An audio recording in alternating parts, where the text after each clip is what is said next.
it! You come back here! You come back, Vanguard! You're not leaving again! You come back here! You get back here! Release the hounds! Get him! Get him! Get him! You're gonna regret this! You're gonna regret this, Vanguard! I'm gonna get you! What's up, everybody? How you doing? How you been? We hope that you're safe, sound, at home. You're listening to the War Report. As always, I'm your host, Murjani and I'm joined by Cyrus. We are within, I forget what week it is. Maybe this is week 2 or 3 of quarantine. How are you holding up, Cyrus? 3, I believe. I'm losing my mind. I'm not having fun here. I want to go home. I mean, like, I want to leave my house. Yeah. I miss all my pals. I think recording now, it hurts the most because I was supposed to be there at Wrestlemania weekend. Experiencing all the shows, hanging out with Justin and Mark. At this period of time, I was supposed to have like the time of my life right now. But it is what it is. Yeah, it is WrestleMania weekend. It really doesn't feel like it. It feels like, are you even amped for WrestleMania even happening? Because like I'm just like, I think like usually during WrestleMania weekend, I'm not doing like the usual activities where like by Wednesday I'm hitting up, people just like, hey, yo, like what indie shows are happening right now? Like, like the TL isn't buzzing with gifts and stuff like that. Like WWN is not doing stuff. Evolve is not doing stuff. GCW is not doing stuff. Like a lot of indies that stuff that, we could possibly do for spot callers and stuff like that. So, it's just like, I'm not in that like that moment of just watching abundance of wrestling right now. Like I think just this week I only watched NXT and AEW, but like WrestleMania weekend I'm like watching everything, and it just didn't happen this time around, due to the what's happening outside. I'm sure everybody knows, but it is what it is. Wrestling is about to get an off season, so to speak. I know like WWE has taped stuff ahead, AEW has taped stuff ahead in advance, but like I guess savor the content now, because once these like tape things are done, then that's it. You're going to be seeing, old takeovers, old pay-per-views, Money in the Bank. Which isn't bad. I think I'd enjoy that a lot. Well, it's safe to say Money in the Bank in May is pretty much, it's a wrap for that. Oh, yeah, fuck it. Yeah, Double or Nothing 2 at the end of May is probably going to be a wrap for that too. Let's be honest. And what's crazy is that, you see people sometimes like saying like, oh, like maybe like WWE does need an off season, so they can like sit back, relax, write some stuff, really think it out, without having the pressure of like really keeping the story going throughout the weeks and stuff like that. And it's just like this off season could actually like be super beneficial or really really bad depending like on how like stuff goes. Like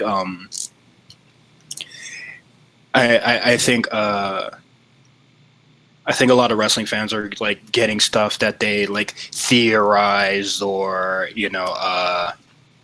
just threw out there, like two-day WrestleMania, like that was just thrown out there in January. Now we got it. It's like saying that it's like a weird Twilight Zone episode. Yeah, where wrestling fans get everything that they want. I mean, don't stop now. Throw some crazy stuff out there and see if it works. Because I know people, like you just said, they watch Wrestle Kingdom, they watch the 2-day thing, and they're like, the WWE should do that. And guess what? Now it's happening, today and tomorrow. And then, WWE should have an off season. well, now you're forced to have one. Like, it's, you gotta have one now. Yeah, like, it's like you have no choice. Their arm is twisted now.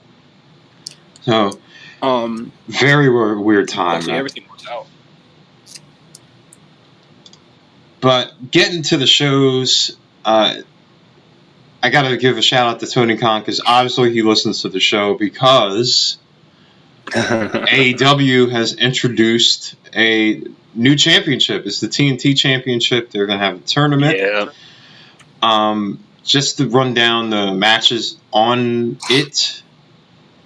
Cody versus Shawn Spears, Sammy Guevara versus Darby Allin, Kip Sabian versus Dustin Rhodes, and Lance Archer versus Colt Cabana. So my question to you to start this off, how are you going to feel with the Cody and Lance Archer final?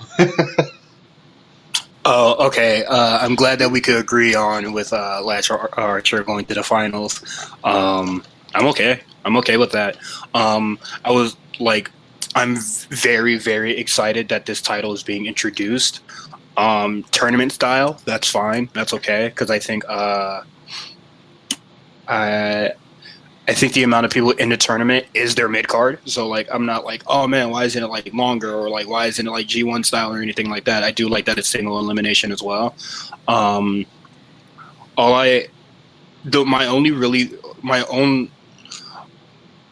My only real thought about the tournament so far has been like, does Darby Allin really need that championship? Because I think he's over his shit without it, you know? And then when he, and I just think like once he like wins that title, you know, and then he like loses it, I feel like people are going to like get really upset about it. But like right now, like even with no championship, people are like wildly behind Darby Allin. So I don't think he should necessarily win the tournament. When I saw the bracket, you know, like I just said, I immediately went, okay, Cody and Lance Archer is going to be the final. You know, like when Cody. When I saw it, I was just like, man, is Cody going to be in the finals? Because I was just like, that'd be kind of shitty. Well, it might play off what happened this week, where Cody and Darby Allin are having like dissension or animosity after that tag match. I was surprised at first to see that they're going to do Sammy and Darby again, because I'm like, is Darby going to lose? Because I don't know if Sammy's won a lot singles wise, but with Darby, do you have him drop, you know, another loss to Darby and then have Cody and Darby again? I don't know, because I don't see Shawn Spears moving on. I don't see him beating Cody. So, with saying that, I would say I also think Sammy Guevara is also a person that could afford a loss. Like, I think people are like behind him regardless. So let's say Darby Allin wins the match. Darby Allin moves forward.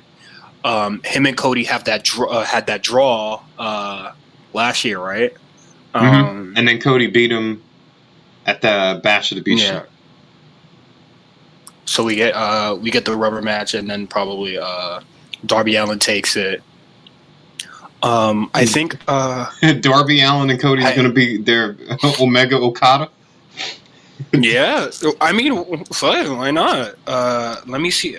I don't have the tournament bracket in front of me, but I feel like it could be Darby Allin and like Lance Archer in like the semifinals or something. Well, no, it's Cody and Shawn Spears and Sammy Guevara and Darby Allin's in one bracket, and then Kip Sabian versus Dustin Rhodes and Lance Archer versus Colt Cabana is the other bracket. So it would be Lance Archer versus any combination of Cody, Shawn, Sammy, or Darby in the finals. Oh, okay. Sorry, I just don't have the bracket up right now. Yeah. So.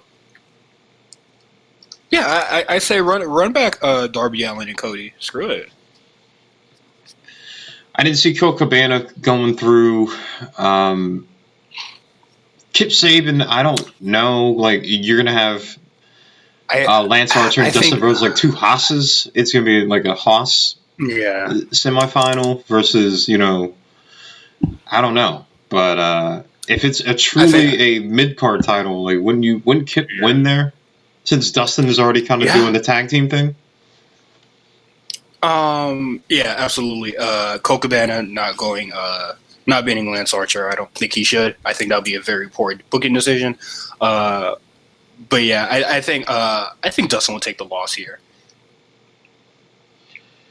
So just going off, like, who do you have winning be the first annual TNT champion? Basically, their Intercontinental title.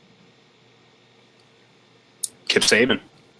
I'll go with Kip Sabian. I think, just standard wrestling stuff, like a heel just being a champion and then doing the chase. Because I think they really screwed the pooch with having Rio be the champion and then, like, nobody, like, really chase it. So I think Kip Sabian should take it. Also, he has an okay attendance record, so I think he'll be around often. I'm gonna go with Lance Archer. Just based off the fact that, like, you have the AEW champion, he's a face. If you're making Lance Archer a big deal, what you're trying to do, like, he would win. And then maybe have Cody chase him or Darby Allin chase him. So I'm going to go with Lance. Not really. Okay. Yeah, I'm not really sure. The second, yeah, go ahead. I like Lance Archer a lot. So I wouldn't mind if he won. Just because I say Kip Sabian doesn't mean I would be mad if there's any other winner. I think the only possible winners I would be mad at is, like, if Shawn Spears won the title or Colt Cabana, because, like, I just don't feel like those two guys should have it. I do not think that Shawn Spears is even advancing around in this. I'm just saying, like, I don't feel like they should win. Also, like, I don't really think Colt Cabana needs any more championships in his, like, wrestling career. Honestly, I think he's at, like, he's really at the, like, seasoned veteran point where, like, he should, like, really be putting guys over, or what is it? Like, building up, helping building guys up and stuff like that. The Cassius owner role. He's just doing that in the AEW. Yeah. I want to segue into this because Lance Archer had his first match against Marco Stunt. A lot of people were upset about this more than I initially thought. Well, some people on Twitter were, like, upset that Marco Stunt got squashed. And I'm like... What y'all thought was going to happen? I don't think... Like, if Marco Stunt had a competitive match against Lance Archer, who you are building up to be this big, like, heel attraction... I would really question the booking of AEW, but they did it right here. He beat the hell out of Marco Stunt. I think that's very confusing that people were just like, oh, why isn't Lance Archer going 50-50 with Marco Stunt? Like, are you serious? I saw a picture the other day of them, like, doing a face-off, and, like, I'm not going 50-50 with Marco Stunt. Like, I'm sorry. Like, I don't think anybody should really be going 50-50 with Marco Stunt. He's a really small dude. Also, I'm pretty sure that a lot of people in AEW are familiar with his work in New Japan. So, like, his G1 run last year, like, everybody dies, buddy, and he's just one of them. I don't think it hurts Jungle Express, because Jungle Boy and Luchasaurus are really the like the anchors of that team. So whatever, I don't care. Well, I mean, like, I think he played his role very well here, and that's all that we could really ask him for. It's just they've been doing this on AEW Dark. They've been having guys go against Jake Hager and then, like, Moxley, like, small indie guys who basically get squashed. Like, they get maybe a little instance of offense in, like Marco did here, but this reminded me of, like, the old WWF days where, like, they had superstars where you have the big attraction and they go against I don't want to say Marco Stunt's a nobody, but, like, a lower level wrestler, and they squash him. I'm okay with that. You got to show that Lance Archer's strong, They do. They literally do it with every wrestler. So, Like, this is wrestling 101 stuff here. Yeah, this is very old-timey booking for wrestling. Like, come on. Like, I'll always say it, man. Like, people act like they've never seen wrestling before. And it's ridiculous. I'm not going to weep over Marco Stunt here. I think the role, that he was positioned in for the Lance Archer match is definitely the role that he should be playing in a lot of matches, I think, and I think, like, when he did the match against, against the Inner Circle on the Jericho Cruise, like, I think that was perfect for him, Yeah, I mean, like, everybody in wrestling, whether it be WWE or AEW, MLW, New Japan, there are certain roles. Like, everybody can't be the top star. Like, it's just like any other sport. Like, some people are role players, some people are stars. Marco Stunt is what he is, Yeah, like, it is what it is. Like, I won't weep for Marco Stunt. I think he's fine. Like, I don't think it really hurts his character. Jungle Boy and Luchasaurus will always, like, I'm surely if they were there, probably would have had, like, a better chance or something. And I'm pretty sure that's a story that they can go with. But, like, come on, guys, this is Lance Archer. It's Lance Archer.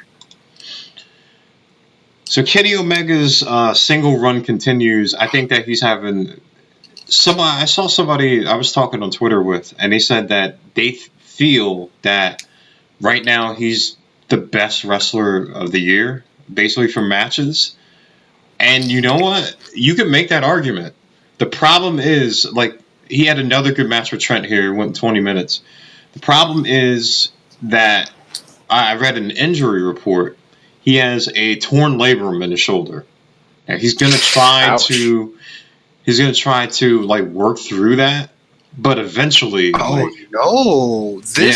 is the perfect time to take time off. Oh yeah, it's forced time off. Like, if you read, when they were basically recording at QT Marshall's compound in Georgia, like, the authorities came and tried to shut it down. Now, they had an exemption. They had to keep taping, and apparently they taped enough for a couple months. But a torn labrum, like, you need surgery. Like, you know what I mean? Like, yeah. Like, at least, like, surgery, or at least rest at home. Oh, he's definitely going to have to be doing that. Like, that's... Yeah, Kenny, if you listen to this, man, that is not something that you want to do. With this whole pandemic stuff, this is absolutely the perfect time to take time off, and nobody would, like, be none the wiser or, be upset, especially, if you have a torn muscle in your shoulder or something like that. So how do you feel about Kenny Omega's run here?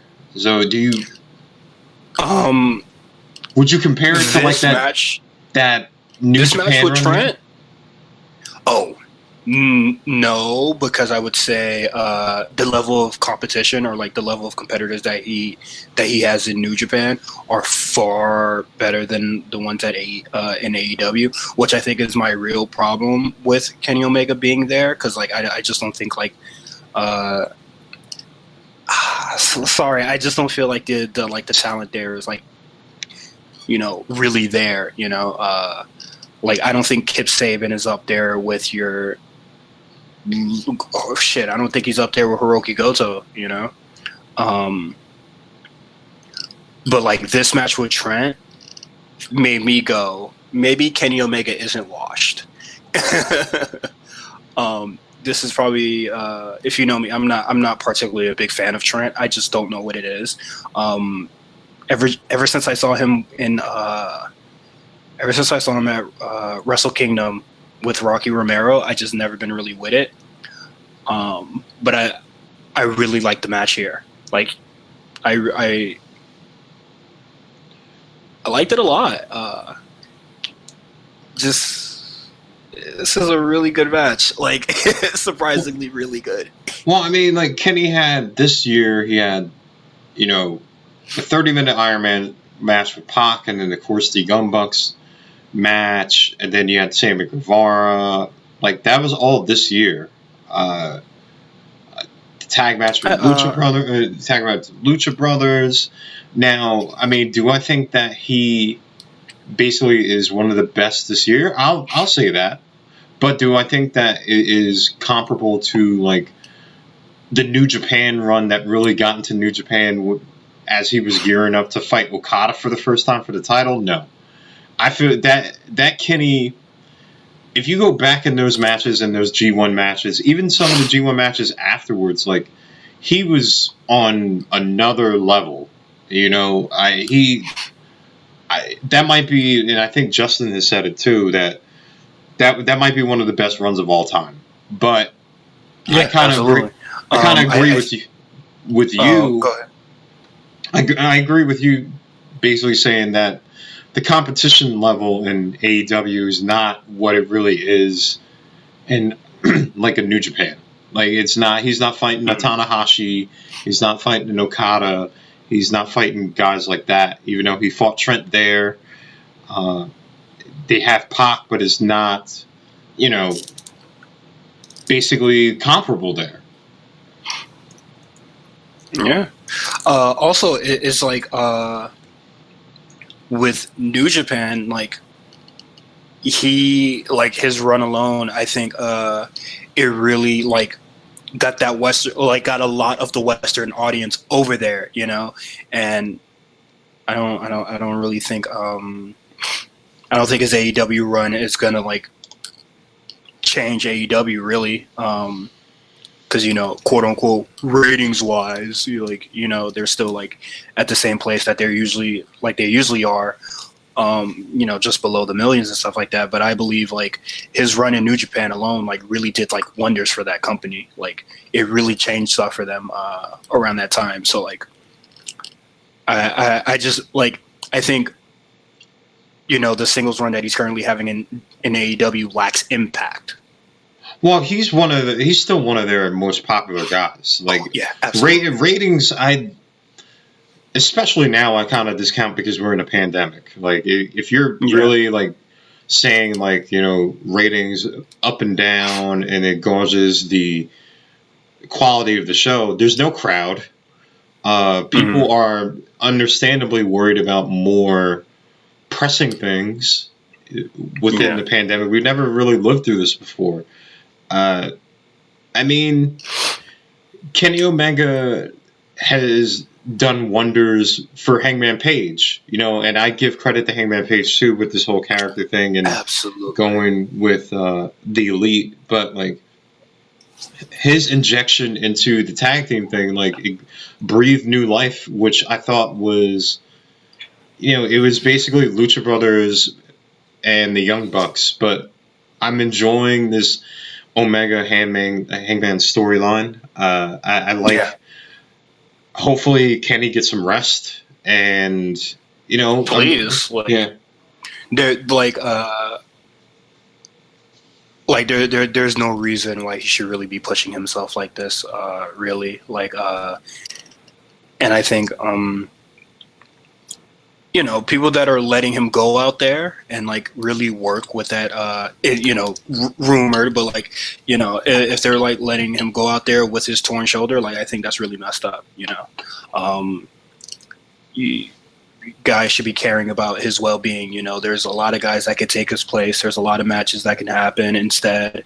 I'm really glad that this match with Trent did happen, but if he's potentially still if he's potentially going to get himself really hurt, I wouldn't like that at all. Because the last thing I want him to do to vacate, On the Brett side, they did tape a bunch of stuff, so it's not that they're not doing stuff live anymore, so he can rest. Whatever his pain threshold is, that's up to him.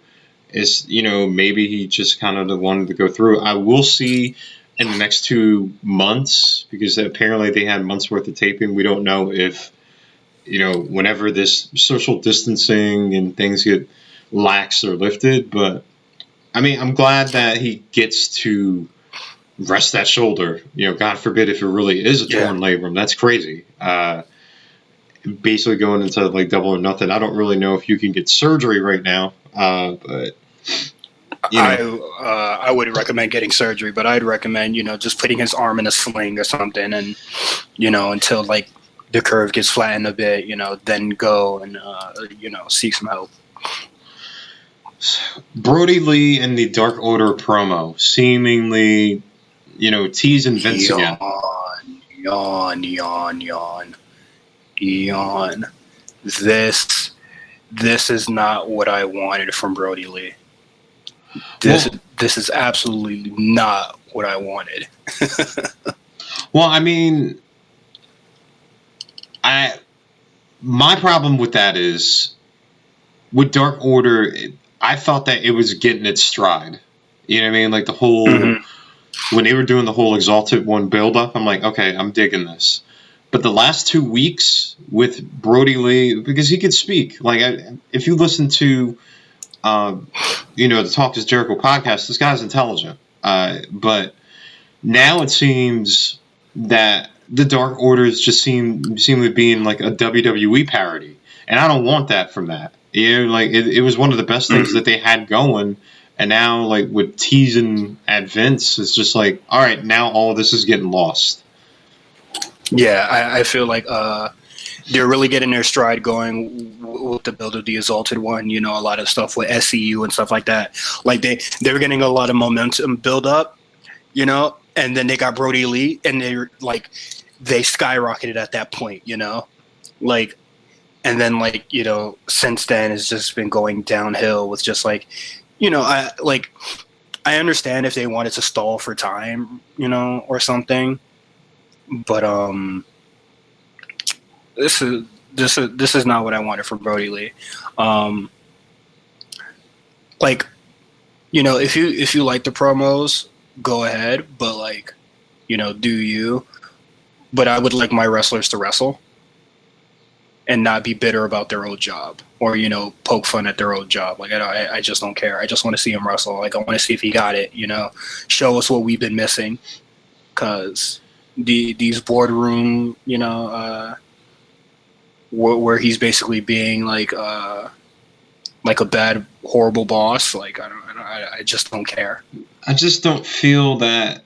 I mean, you could take these boardroom meetings another way too, but I just don't feel at this point that AEW even needs to do this. Like, they don't, with every WWE guy that they get, you don't need to poke fun at them. It's just like.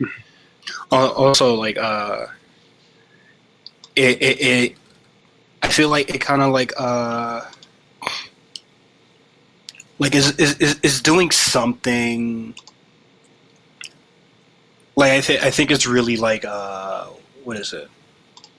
It's hurting the work that Evil Uno and Stu Grayson has done to this point. Yeah. Like they built a lot of stuff, and then now Brody Lee comes, chopping away with, haha, WWE, haha, Vince parody, haha, and it was just like, all right, but like, you guys were like really getting your stride, like even wrestling wise, like you got, like, they were so far away from, what happened at New Year's for them, like, you remember when they were literally like the laughing stock of wrestling, like, well, that promo, and then the whole like forever. Yeah, the punches that that video that went around. Yeah, it was that December or January show. It does feel like forever. It's like feel worlds and worlds away, and they really rehabbed the whole Dark Order thing.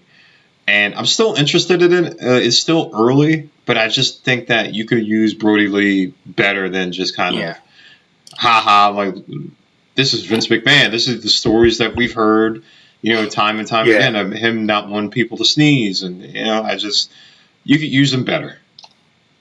And I just feel like I will give him a slight pass because I feel like,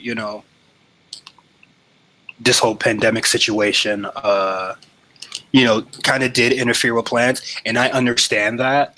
Like, I understand, if the whole coronavirus thing did stop plans that you have with Brody Lee or, have as many people on the roster. Like, But like maybe debuting Matt Hardy, Brody Lee, and Lance Archer all in like 1 month, I feel like that probably like shouldn't have really like been a thing. Maybe. Well, I think with that, did any of us really foresee kind of, because you got to think like they debuted at the beginning of like, well, the middle of March. Did any of us really foresee us being on lockdown to the point where like they wouldn't be able to tape shows? Yeah, right. So I mean, while you could have staggered them, if you didn't, there's no telling that you'd be able to do it at all, or anything at that point, because pay-per-view, I don't know if Double or Nothing 2 is going to happen. Like fans might be itching to go out there, but you never know. Like without a vaccine or any like treatments and stuff, if cases go down, they're still out there. So I don't know. So I feel like you got to do what you can in the time that you have, but they just gotta do it a little better. Like Brody Lee can be utilized. I like him as a wrestler, for what I've seen. Like you just utilize him better in promos. Like I want the weird cult stuff again. Like I want the recruitment stuff. Like everything that they were doing before with like the video packages and stuff like that. Like that stuff was like kind of really cool. Them going up to, quote unquote jobbers and being like, hey, you want to like be something? Cause like, we can make you something. That was cool. Like, messing with people's like temptations or, their, insecurities and stuff like that, like a real cult, but like now that got lost, that's getting lost with, recreating weird Vince stories that that's been told around the world. Like, it is what it is. One more thing before we get off the AEW thing, because there's plenty to talk about NXT. Matt and Nick Jackson did a video. One thing that I thought was pretty peculiar was basically, Nick and Matt talking about like him getting attacked. And he's saying that he doesn't remember. Now, I think it leaves it open-ended that it may not actually even be the Inner Circle. It may actually be Hangman Page that did it, or something like that, or to create doubt. Do you think that they're going to go this route, or it's going to be the Inner Circle?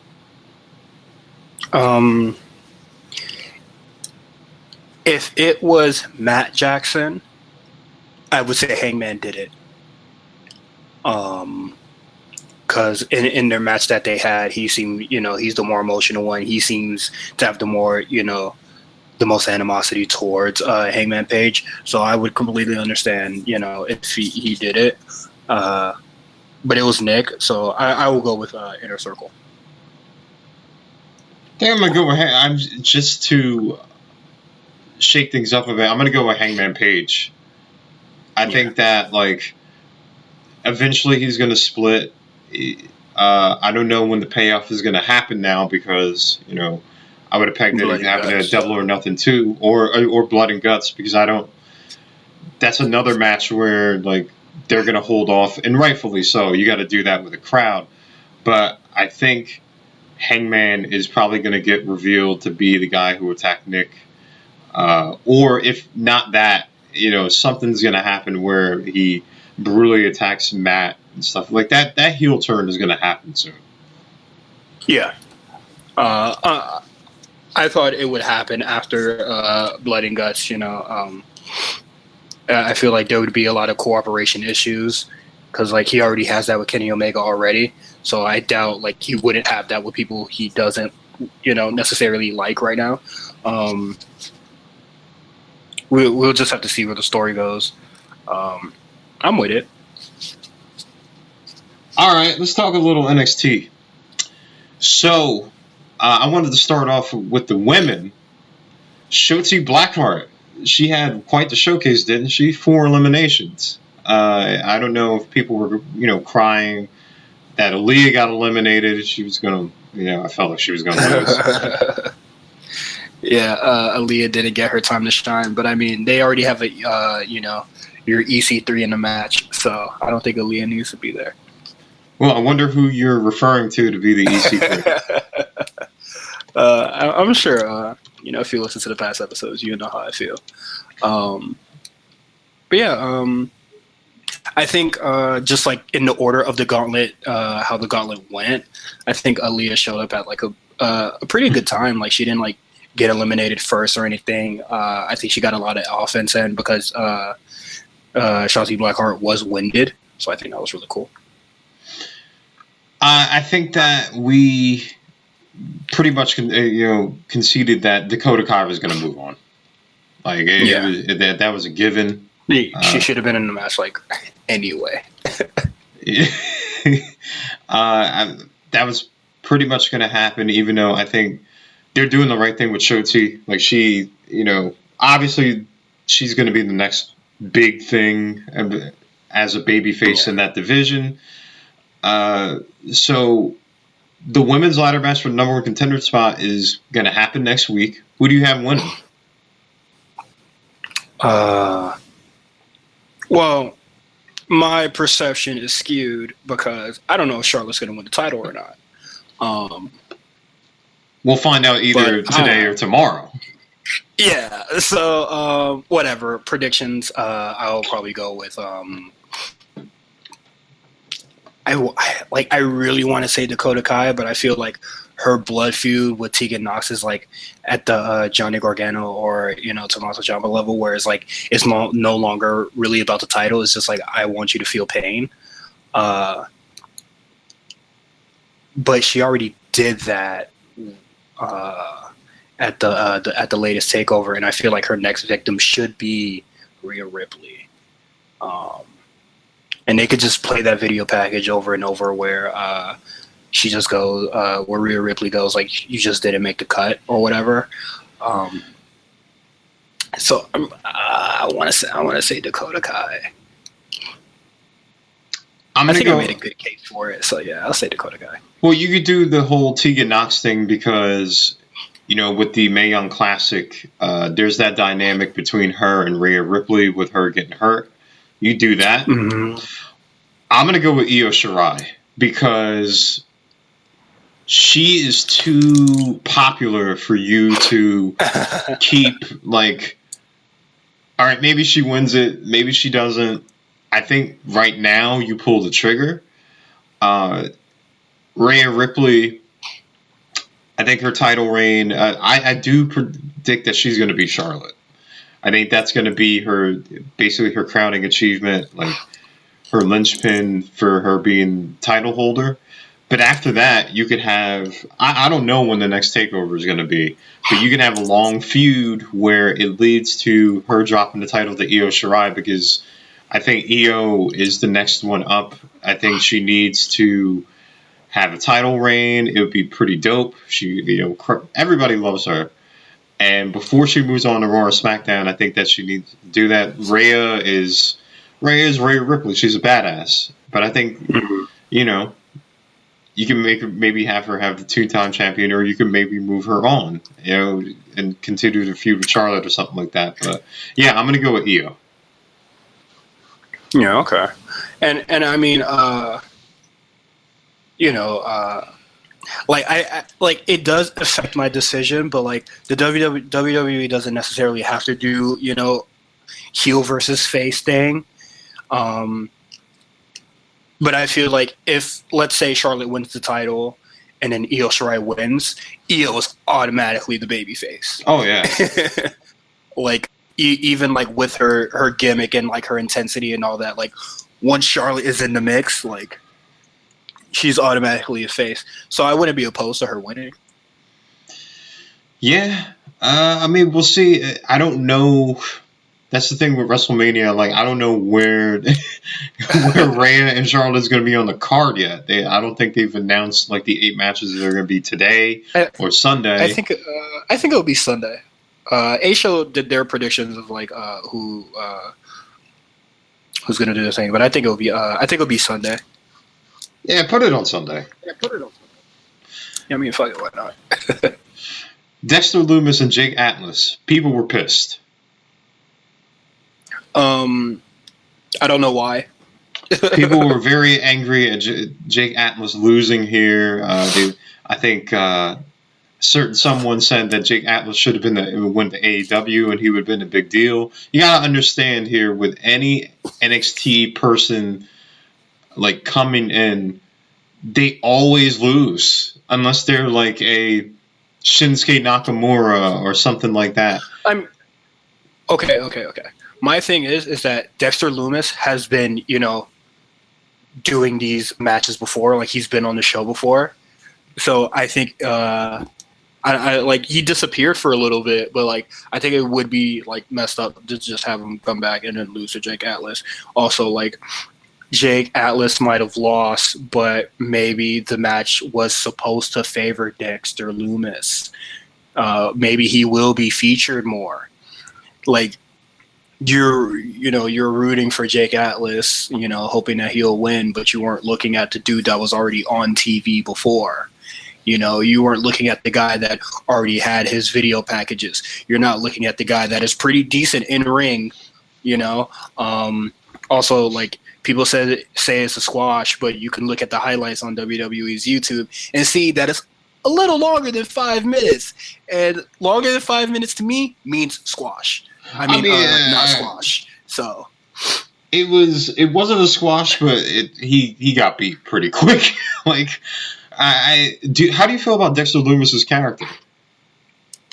I think he's spooky. Like, he's very dark. I like his character a lot. I just think, like, his appearance is a little weird. No, like,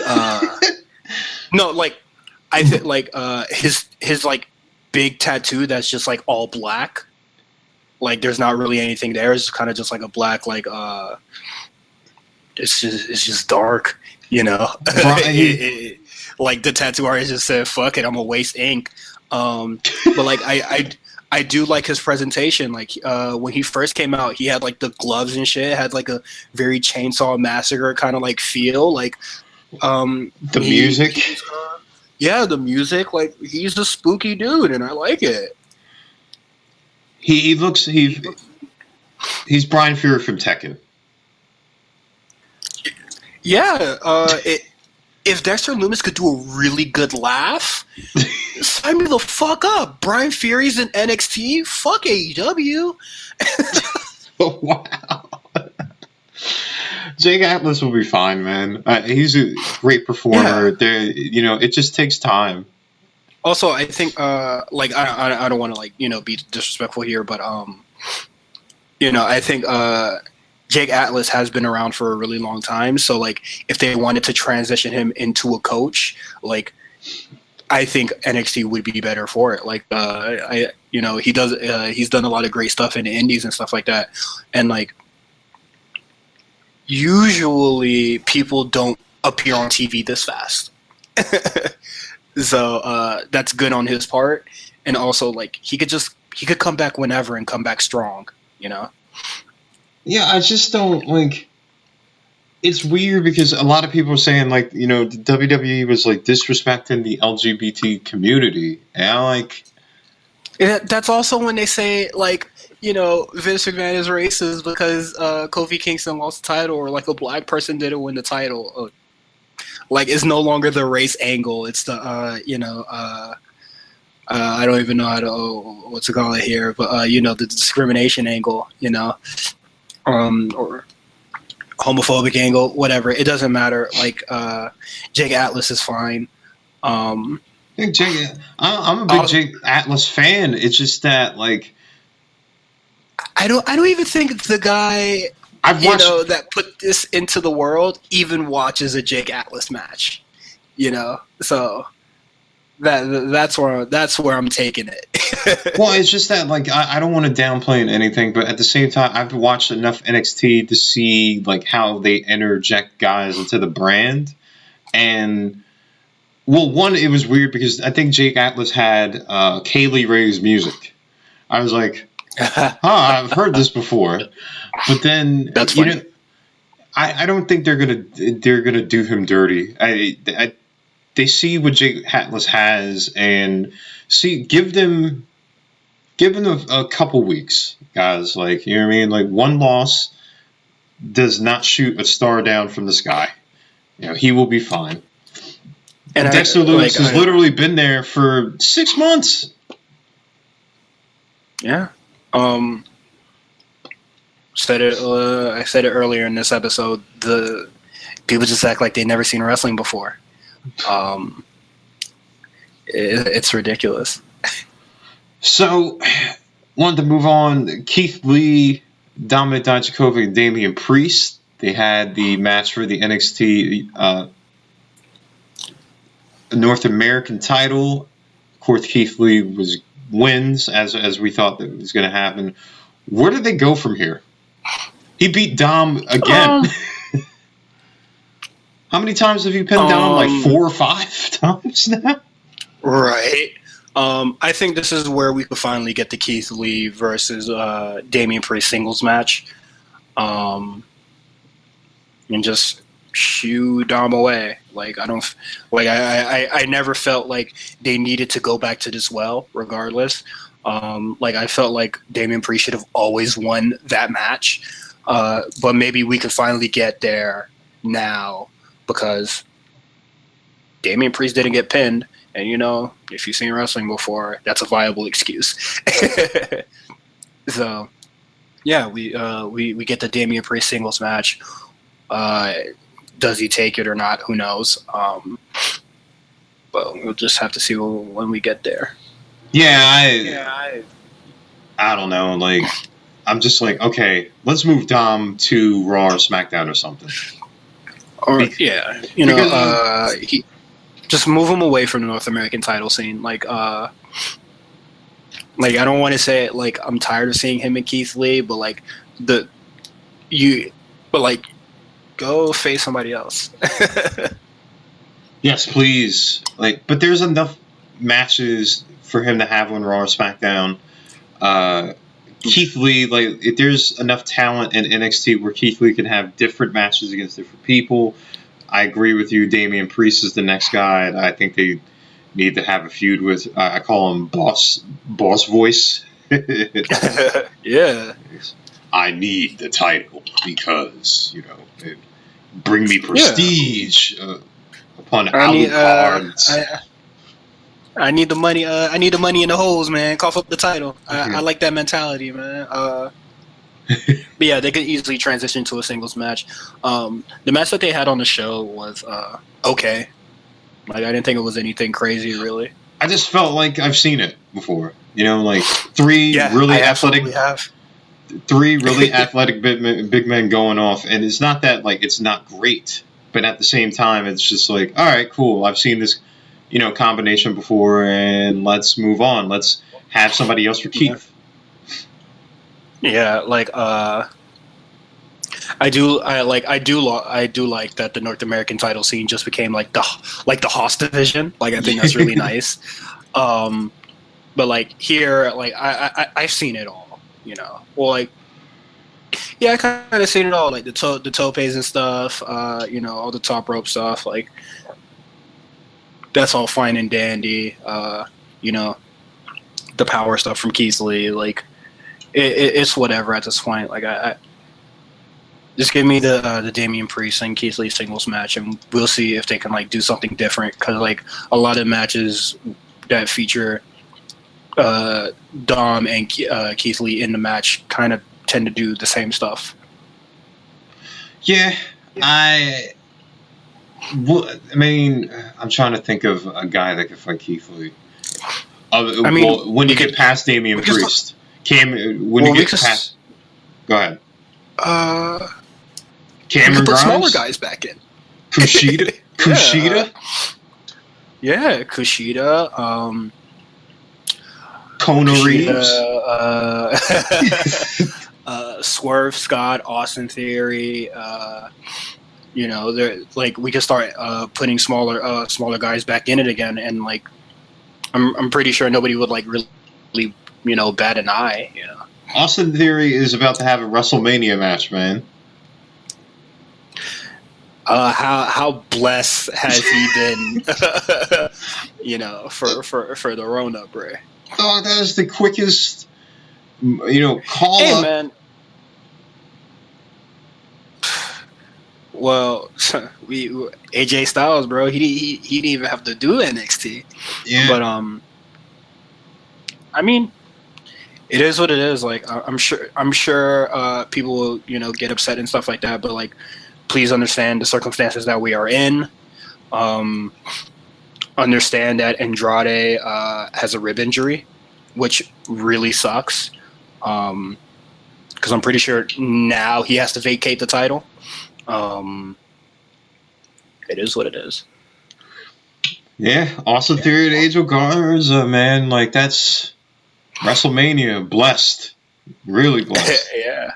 I know people have like a skewed perception of him, or because like he missed Montez Ford on Raw, but like, that was Montez Ford was really in it. He was really feeling it, but you could like. You could see that he was still on the floor, bro. He just said, "Fuck it, you got 4 seconds to get up off your feet." That's that spot is insane. That bump was insane. You just heard it, the splat. Like it's just crazy. All right. I wanted to talk a little bit about NXT UK. Yes, I did. Yes, NXT UK had a show, and I think this is probably their last one for the foreseeable future because I don't know how much they've taped. But just to touch on a couple things, your girl Jenny. I'm glad I watched. Your girl Jenny and Kaylee Ray beat Piper Niven and Dani Luna. I don't know who Dana Luna is, but she was really good at that match. I'm a fan. I like. Also, AEW had a match with Hikaru Shida versus somebody J. I'm so man. Sarah, I think. No, it's not Sarah J. No, I know. I wasn't saying Sarah J. I forgot her name, but like I'm a fan. I'm with it completely. Like I really like the match that she had with Hikaru Shida. Like both AEW and NXT just put two people I've never seen before, and I'm a very large fan of them already going forward. I thought the match against I thought in the tag match, like it was kind of weird. Like it seems like Luna has like more fire and hatred towards Kaylee Ray than Piper Niven does. So like maybe she's gonna be inserted into the title scene next because I don't know. It seemed weird for Piper Niven in there. Her name, by the way, is Anna J. Anna J with 2 Y's. Yeah, and I agree with you. I really liked her there. They need to sign her if they can. I don't care how long this pandemic goes for. Send her the contract, bro. Yeah, you could just get the E. Really nice. You can get the e-signature now. Like we're in the 21st century. Send that Adobe. I mean, they were texting CM Punk contracts. I feel like they could text her one. That wasn't the only women's match either, because Zaya Brookside and Amale had a match, even though it was really, really quick. It was good to see Zaya there. Yeah. Maybe they, build up Zaya Brookside kind of being another baby face that challenges Kaylee Ray if Piper Niven doesn't. Mm-hmm. But I wanted to talk about real quick the 20-man number one contender battle royal. I thought it went. Oh, okay, wait. Okay, go ahead. Do you want to talk about everybody that was in it or just the finish? Because I just want to talk about the finish. I just want to talk about the finish. Like, all I'm saying is, like, I thought it went on a little too long. Mm-hmm. For it going 29 minutes, I was just like, okay, like, you could dump some of these guys, 20 men. And it was damn near as long as a fucking Royal Rumble match with 30 men. They were like, nobody said, go home. And somebody definitely needed to do that in the first match. So Ilya Dragunov and Tyler Bate was the final two. Ilya Dragunov wins. He's obviously going to fight, Walter. How you feel? Or Finn Balor. Whenever they have that match, in November? Yeah, because that takeover got moved to November. So what? Yeah. That is so long. It's gonna be a lot of build-up. Gonna be a lot. No, never mind. It got postponed into October 25th. That doesn't make it better. It's one more month. Oh my god. Yeah. Jesus. So, Nah, they have to have like title matches on tapings. No way they can. No way you can hold off that long. Jesus Christ. If they could even tape, they may not even be able to tape.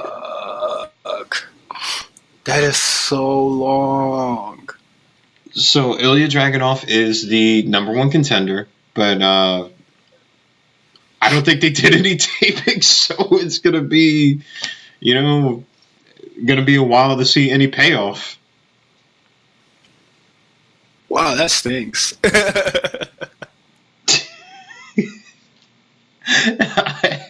But yeah, Ilya Dragunov wins, I guess.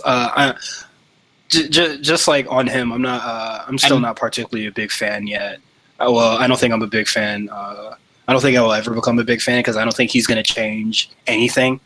Like, I think it's working for him, but it's not working for me. So, he doesn't have to, change. I'm not with it, so. I know you're not a big Ilya fan. I'm gonna forget about it next week because nothing's gonna happen until October. Yeah, we should, or whenever like the pandemic eases. Like it's funny, like we start talking about NXT UK, and then like this is the last show for a while. Jesus. Yeah, October 25th. October. Jesus. That is a very long time. Well, good on Dragunov, bruh. Either get your chest caved in or your fucking titties chopped off. Damn. Pick your fate, because I don't see him winning. I mean, you got a little triple threat situation there. You got him versus Finn versus Walter. You could probably do. I don't know. They got a booking conundrum there because they got some time to even try to do. That is a very, very long time. Well, good luck to them, man. So next week, for NXT at least, you're going to have Gargano versus Ciampa. I'm pretty sure that's going to go long. And then you have the women's ladder match for the number one contender. So you have, something to look forward to for NXT. I mean, Gargano versus Ciampa, before we get out of here, who do you think wins? Actually, I'm going to give you a two-part question.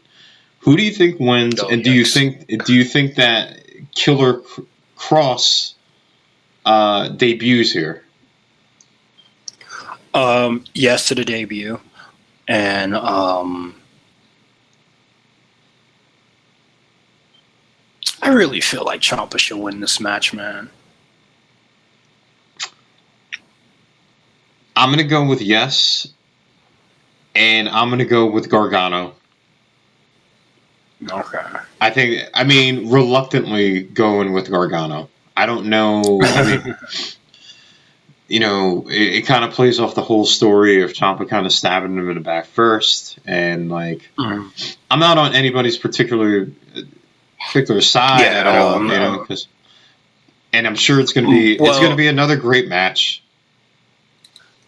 Yeah, like I'm just positive that Ciampa and Gargano. Well, Ciampa wins. Johnny goes up to anything. I don't really care.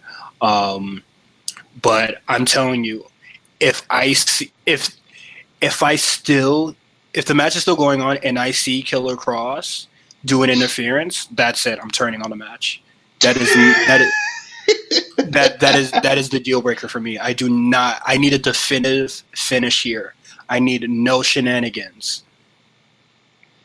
I think they are probably as eager to end this feud for a long time as we are, and I think we're going to get a definitive finish before Killer Cross comes and like beats up whoever Like, wins.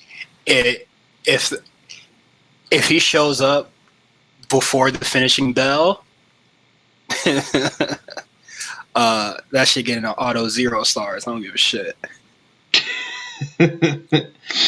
Oh man, it'd be interesting to see, man, because please don't elongate this feud. Please don't elongate this feud even more.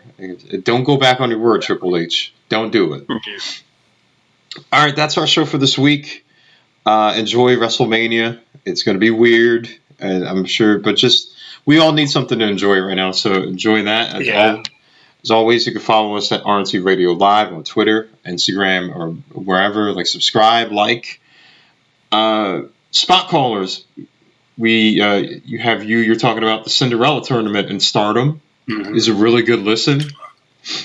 We also have the A show. Listen to that before you watch WrestleMania. They do their predictions there. It's a nice long prediction show. Have a new episode of the Big Eyes podcast.